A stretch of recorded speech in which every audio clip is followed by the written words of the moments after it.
ఒంటరి బాటసారి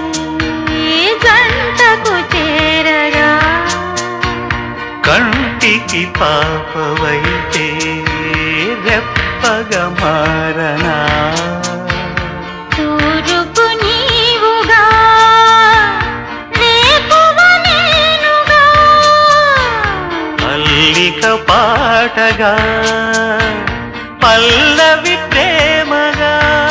ప్రేమించే పెదవులొకటై పొంగించే సుధలు మనవైతే జగతికే అతిథులే జననమౌదిన ప్రేమ జంటకి